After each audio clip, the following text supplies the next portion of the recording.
యుద్ధ ప్రతిపాదికన అధికారులు అంచనాలు సిద్ధం చేయాలి. జగిత్యాల జిల్లాలో వడగళ్ల వర్షానికి దెబ్బతిన్న పంటలను పరిశీలించిన మంత్రి అడ్లూరి లక్ష్మణ్.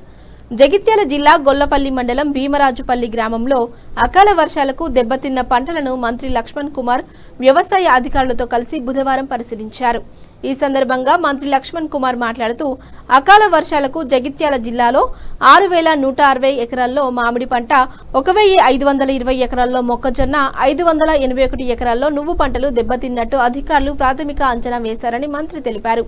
పంటలు నష్టపోయిన ప్రతి రైతుకు పరిహారం చెల్లించడానికి ప్రభుత్వం సిద్ధంగా ఉందని మంత్రి తెలిపారు.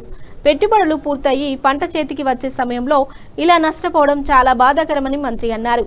అధికారులు నష్టపోయిన ప్రతి రైతుకు పరిహారం వచ్చే విధంగా అంచనాలు రూపొందించి నివేదికను పంపించాలని మంత్రి ఆదేశించారు.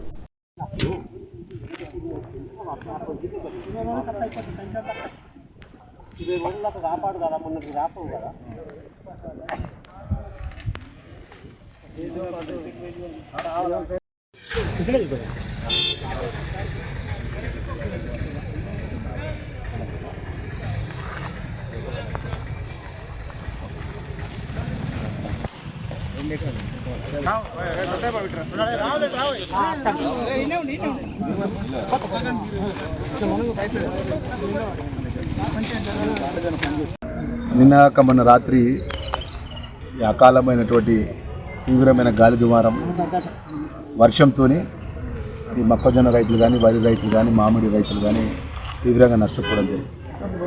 దానిలో భాగంగా మరి ఈ ప్రాంత శాసనసభ్యుడిగా, మంత్రిగా నేను వెంటనే అసెంబ్లీ జరుగుతుంది, దానికి సంబంధించిన ఈ యొక్క జరిగిన నష్టం విషయంలో జిల్లా కలెక్టర్ గారికి ఫోన్ చేసి, అగ్రికల్చర్ అధికారులకు ఫోన్ చేసిన వెంటనే మా జిల్లాకు సంబంధించినటువంటి జిల్లా అగ్రికల్చర్ అధికారులు, వారికి సంబంధించినటువంటి అధికారులంతా కూడా మండల స్థాయి అధికారులు, రెవెన్యూ అధికారులు సుమారు మామిడి 6160 ఎకరాలు, వరి 1129 ఎకరాలు, అదేవిధంగా నువ్వులు 581 ఎకరాలు, మొక్కజొన్న 1520 ఎకరాలు.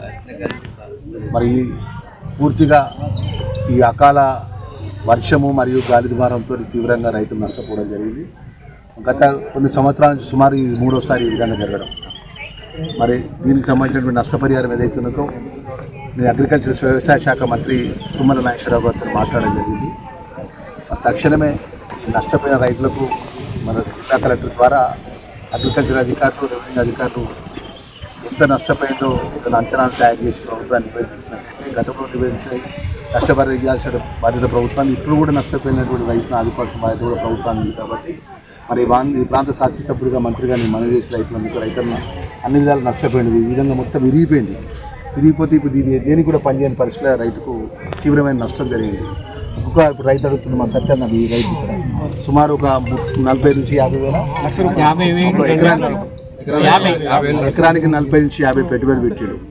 అప్పు చేసి, ఆ బ్యాంకులు అప్పు చేసి, లేకపోతే ఆసామి ధర అప్పు చేసి పెట్టింది. ఇప్పుడు తీవ్రమైన నష్టం ఏం దాంతో చేతికి రాకుండా మొత్తం ఆ గాలి ద్వారా గిరిసిపోయింది మొక్కజొన్న. మరి ఈ తీవ్రమైన నష్టం జరిగింది కాబట్టి మాకు అన్ని విధాలు ఆదుకోవాలని చెప్పేసి వాళ్ళు బాధపడుతుంటే రైతుకు అండగా ఉండే ఈ ప్రభుత్వానికి గౌరవ ముఖ్యమంత్రి రేవంత్ రెడ్డి గారి ఆధ్వర్యంలో కూడా తప్పకుండా ముఖ్యమంత్రి దృష్టికి తీసుకెళ్తాము. ఇవన్నీ విషయాలు కూడా ఇప్పుడు ఇదంతా ఈ విధంగా మొత్తం చాలా మొక్కజొన్న వేసినటువంటి చేనులన్నీ కూడా ఈ విధంగా తీవ్రమైన నష్టం జరిగింది. అదేవిధంగా వరిధాన్యం కూడా నష్టం జరిగింది, మామిడి కూడా నష్టం జరిగింది. ఇవన్నీ కూడా ప్రభుత్వం ఇప్పుడు నేను జగిత్యాల జిల్లా కలెక్టరేట్లో అధికారులతో మీటింగ్ పెట్టుకున్నా. దీనికి సంబంధించిన విషయాలు కూడా అంచనాలు కూడా తయారు చేసి రాష్ట్ర ప్రభుత్వానికి మా అగ్రికల్చర్ అధికారి భాస్కర్ కూడా వచ్చినారు, వారి అధికారులు కూడా ఉన్నారు, ఇక్కడ ఉన్నారు, రెవెన్యూ అధికారులు కూడా ఉన్నారు. మేము తక్షణమే ఇంకా మిగిలిపోయిన ఎక్కడన్నా కూడా అవి కూడా అసెస్మెంట్ చేసి ప్రభుత్వానికి జిల్లా కలెక్టర్గా నివేదిక చేయాలని చెప్పేసి అధికారులు ఆదేశిస్తూ సత్య రైతులు కానీ ఏ రైతు కూడా ఆందోళన పడద్దు, మీకు అన్ని విధాలు కూడా ప్రభుత్వం నిబంధనలకు అనుగుణంగా ఎంతైతే నష్టం జరిగిందో అంత నష్టానికి ప్రభుత్వం అన్ని విధాలు అండగా ఉంటుందనే విషయాన్ని కూడా తెలియజేసుకుంటారు. ప్రతి ఒక్క రైతు కూడా ఆందోళన పడద్దు. రైతు ఎక్కడ కూడా ఈ విధంగా మొక్కజొన్న రైతు, ఎందుకంటే ప్రభుత్వం అంతా కూడా వరి కాకుండా వేరే పంటలకు మరలాలని చెప్పి రైతులకు అన్ని విధాలు సపోర్ట్గా ఉంది. అనుకోకుండా మరి ఈ విధంగా గాలి ద్వారా, ఈ విధంగా వర్షాలతో మన మొక్కజొన్న రైతులు కానీ, మామిడి రైతులకు కానీ, వరి ధాన్యం రైతులకు కానీ, ఇంకా అదే నువ్వులు వేసిన రైతులకు కానీ ఎవ్వరికి ఇబ్బంది జరగకుండా ఆ ఇబ్బంది జరిగిన నష్టాన్ని అంచనాల ద్వారా ప్రభుత్వ నివేదిక ద్వారా ఆ నష్టపరిహారం ఇప్పించే విధంగా నేను మంత్రిగా ఎమ్మెల్యేగా నా బాధ్యత నిర్వర్తిస్తాను విషయాన్ని రైతులకు మనవి చేసుకుంటూ మరొకసారి రైతు ఆందోళన పడద్దని సవినయంగా చేతులు జోడించి అందరూ రైతు అందరికీ మనవి చేసుకుంటాను.